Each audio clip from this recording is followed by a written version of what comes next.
Good morning.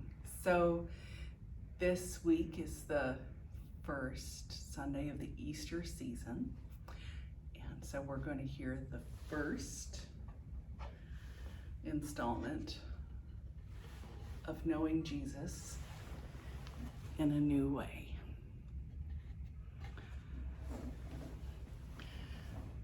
Now, on the first day of knowing Jesus in a new way, the women went to the tomb. And there were three Marys, among others.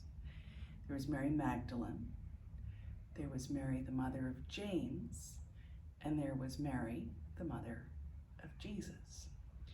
Mary Magdalene was not a mother. She was a good and strong friend.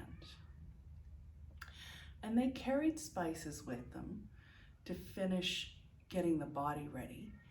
And they wondered how they'd get inside the tomb. And when they came to the tomb, they saw that the stone was rolled away, so they looked in. But there was nothing. Nothing except for the white cloth that had covered Jesus' body. And so they went to tell the others, but most did not believe them. But Peter, being Peter, jumped up and ran to the tomb. And some say that John ran too and got there first. And he waited for Peter and they went in together. And they could feel his presence in the absence. But Jesus was gone, truly gone. Now Mary Magdalene came back and she stood outside weeping. And Peter and John went back, but Mary stayed. Woman, why are you weeping? Through her tears, she saw two men dressed in white. Jesus has gone on. Tell the disciples to meet him in Galilee. Woman, why are you weeping? Another voice asked.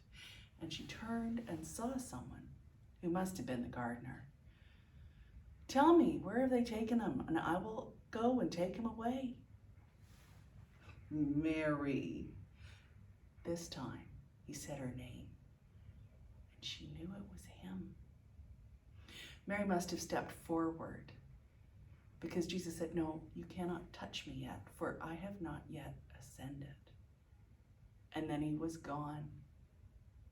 And Mary went back to tell the others. I wonder what we could bring to add to this story.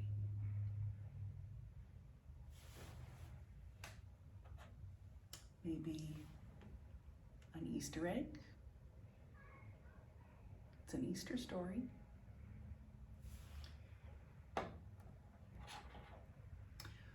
Maybe some fish, because Jesus was going to meet them in Galilee.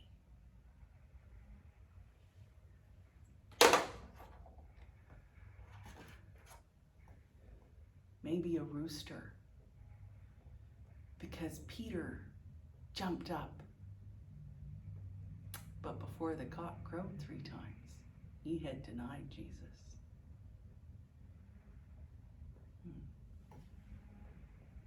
What things can you think of to help us wonder about this story?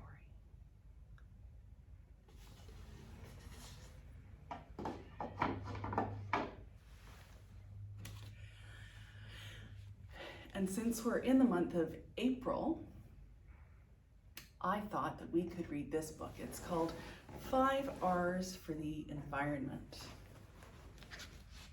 It's by Heidi Ferris.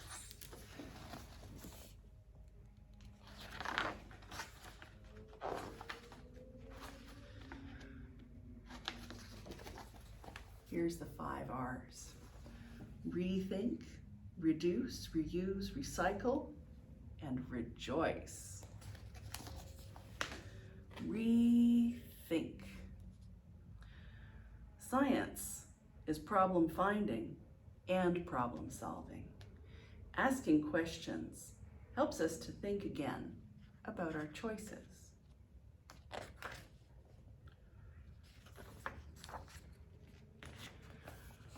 Creative scientists, like you, can ask, learn, teach, and invent. You can think of ways to save energy, conserve water, and make less trash. Just ask, will this item last or just be thrown into the trash?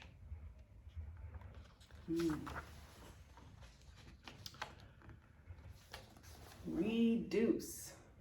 Save energy, less landfill, space, and money when you shop. Less packaging equals less waste. So, popcorn doesn't have to come in a cellophane wrapper and a bag that has to be thrown out. You can buy it in bulk.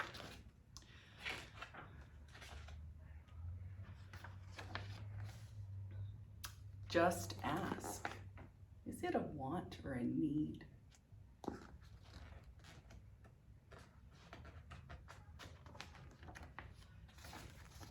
Reuse. Choose to reuse napkins and plates, utensils, cups, and bottles. Using less can mean less mess.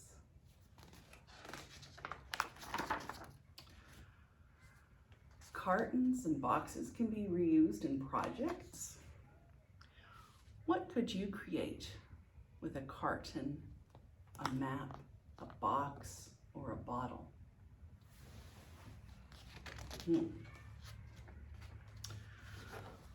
Recycle. Composting of yard waste and food scraps makes soil. Glass, cans, paper, and plastic can be cleaned and made into new products. It's still better not to use them if you can. But if you do have to, recycling them is better than turning them into trash. We have a composter at the farmer's market here. Just ask, if you can't recycle or reuse it, why choose it? Recycling also saves water, energy, and natural resources. Rejoice. How amazing. Everywhere on the planet, all of the living things share water, land, and air. Everything on the planet is connected. Celebrate creation. Nature cycles around and in us each and every day.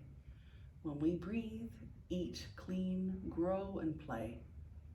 Caring for God's creation is our job to do every day.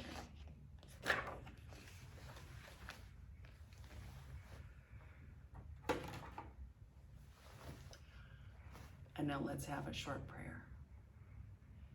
God, thank you for the gift of your wonderful creation, and thank you for the gift of Easter.